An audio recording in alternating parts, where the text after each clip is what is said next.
Bismillahirrahmanirrahim. Alhamdulillahi rabbil alamin. Salatu wassalamu ala rasulillah ma ba'd. Allahumma anfa'na bima 'allamtana wa 'allimna ma yanfa'una wa zidna ilman. Assalamualaikum warahmatullahi wabarakatuh. Alhamdulillah, sebagaimana yang telah kita kisahkan dari kisah Nabi Syuaib alaihi salam, yang dimana nama kotanya adalah kota Madian, yang dimana kota Madian itu terletak dekat dari kaum Nabi Lut alaihi salam, yaitu di sekitar pesisir dari kota Syam. Dan sudah kita kabarkan bahwasanya di antara dosa-dosa mereka, kesalahan-kesalahan mereka, disebabkan mereka semua penduduk kota ini kebanyakan mereka melakukan peribadatan kepada selain Allah, yaitu mereka menyembah pohon besar yang bernama Aikah. Dan dari kesalahan mereka disebabkan mereka curang dalam timbangan. Sering jikalau mereka menjual, karena tempat mereka adalah pusat tempat perdagangan kota di saat itu, mereka kalau menjual mengurangi timbangan, dan kalau membeli sering meminta lebih. Dan di antara kesalahan mereka lagi, mereka senantiasa menakuti-nakuti manusia ketika mengadakan perjalanan. Mereka berada duduk di pinggir-pinggir gunung untuk menahan mereka, membegal-begal mereka, dan merampas harta dan wanita-wanita para pedagang yang lewat di sekitar kampungnya. Dan ini sesuai firman Allah Azza wa Jalla, bisa kita dapati di dalam surat Hud ayat 84. Kata Allah Azza wa Jalla, a'udzu billahi minasyaitonir rajim. Wa ila Madyana akhahum Syuaiba. Tidakkah kalian memperhatikan kepada Madian, saudara dari Syuaibah? Saudara artinya yang dimaksudkan di sini bukan saudara kandung. Akan tetapi di sini pengabaran Allah Azza wa Jalla setelah mengabarkan seluruh kisah-kisah. Jadi surat Hud ini banyak dari kisah nabi-nabi, kemudian Allah sambungkan wa ilah. Biasanya kata wa ilah di sini selain daripada wa di sini adalah wa wasal, ila juga menunjukkan sesuatu bersambung pada sesuatu. Misalnya wa ila salata, maka persambungan pada sesuatu menuju pada sesuatu. Itu biasanya kita menggabungkan ketika ada kalimat bahasa Arab ilah, artinya adanya suatu kisah disambungkan dengan kisah yang lain. Di sini Allah kabarkan wa ila Madyana akhahum Syuaiba. Qala ya qaumi ibudullah. Jadi ini pengabaran Nabi Syuaib kepada kaumnya yang paling awal. Wahai kaumku, beribadahlah kalian hanya kepada Allah. Malakum min ilahin ghairuh. Karena tidak ada peribadatan yang wajib untuk kita persembahkan kecuali hanya kepadanya. Wala tanqusul mikyala wal mizana. Maka janganlah kalian mengurangi timbangan-timbangan kalian. Inni arakum bi khairin. Sesungguhnya aku melihat kalian berada di dalam kebaikan-kebaikan.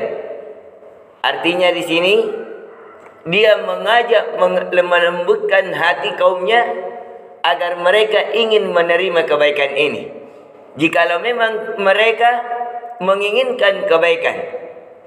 Dan Nabi Syuaib setelah mengajak mereka melembutkan hatinya untuk berada di atas kebaikan, Nabi Syuaib memberikan peringatan, wa inni akhafu alaikum adabun muhit.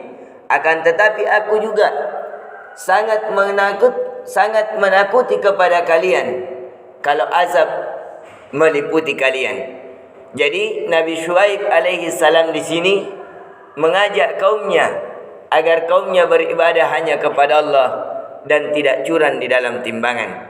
Akan tetapi banyak di antara ayat-ayat justru Nabi Syuaib alaihi salam ingin dirajam. Nabi Syuaib alaihi salam tidak diindahkan ajakannya oleh kaumnya. Akhirnya Allah mengasap mereka. Jadi lama-lama Nabi Syuaib alaihissalam mengajak, namun kaumnya tidak mengindahkan ajakan itu. Mereka terus bahkan ingin merajam Nabi Syuaib, sebagaimana yang dikisahkan dalam ayat setelahnya. Mereka bahkan berkata, qalu ya Syuaib asalataka ta'muru an tatruka ma ya'budu aba'una aw an na'mala fi amwalina ma nasha innaka la antal halimur rasyid. Wahai Syuaib, apakah salatmu yang memerintahkanmu seperti ini, agar kita meninggalkan ibadah dari bapak-bapak kita? Artinya kami mendapati bapak-bapak kita menyembah pohon ini. Kenapa kau perintahkan kita untuk meninggalkan ini? Dan mengapa Tuhan kamu, salat kamu? Sebagian dari ulama tafsir mengatakan as-salataka di sini bukan dimaksudkan salat yang kita lakukan, tapi as-salataka di sini adalah apakah agamamu yang memerintahkan untuk kita meninggalkan peribadatan kepada ibadah-ibadah dari bapak-bapak kami? Dan kenapa engkau an-na'mala fi amwalina, apakah agamamu mengurus segala sesuatu sampai pada harta-harta kami? Artinya kalau memang peribadatan kepada Allah, cukup peribadatan kepada Allah, adapun perkara dunia biarkan kami yang mengurusnya. Tidak usah mengurus, terserah kami. Kami ingin berbuat curang atau tidak berbuat curang, itu urusan kami, karena perkara dunia adalah urusan kami. Akan tetapi innaka la antal halimur rasyid, sesungguhnya bukankah kamu termasuk orang-orang yang cerdas, dan bukankah termasuk engkau orang-orang yang mendapatkan petunjuk. Tapi sekali lagi Nabi Syuaib alaihissalam ini termasuk orang yang kurus, dan termasuk orang yang memiliki kekuatan jasad yang lemah, sehingga ia dipandang remeh oleh kaumnya. Namun Nabi Syuaib alaihissalam memiliki keluarga dari keturunan yang bagus-bagus, sehingga dari sebagian kaumnya takut. Bukan takut karena kepada Syuaib, karena bahkan ingin dirajam Nabi Syuaib, tapi takut karena kedudukan kaumnya yang kaum besar, sehingga Nabi Syuaib tidak disakiti oleh mereka. Akan tetapi Nabi Syuaib memiliki lisan yang fasih. Bahkan sebagian para ulama memberikan gelar-gelar bahwa Syuaib adalah khutubul anbiya. Dia adalah mubaliknya para nabi. Dan Nabi Syuaib ketika sudah tidak diindahkan ajakannya, maka Allah memberikan kepada mereka kaumnya yaitu suara yang keras. Jadi ketika kaumnya tidak menerima ajakan Allah Azza wa Jalla melalui perintah Rasulnya, maka Allah adakan suara yang sangat keras yang menjadikan mereka jathimin.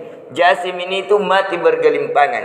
Jadi ketika Nabi Syuaib tidak diterima ajakannya, maka Allah menjadikan mereka, disebabkan kesyirikan mereka dan dosa-dosa mereka dalam mengurangi timbangan dan membegal-begal manusia, maka Allah memberikan azab kepada kaumnya, yaitu azab suara yang sangat keras, yang dimana suara ini menjadikan mereka mati bergelimpangan di rumah-rumah mereka. Dan di sini kita bisa mengambil pelajaran bahwasanya di antara dosa-dosa dan kesalahan itu bisa mengakibatkan hal yang tidak selayaknya untuk Allah lakukan, yaitu membinasakan kita. Ini yang bisa kita berikan. Subhanakallahumma bihamdik, asyhadu an la ilaha illa anta, astaghfiruka wa atubu ilaik. Assalamualaikum warahmatullahi wabarakatuh.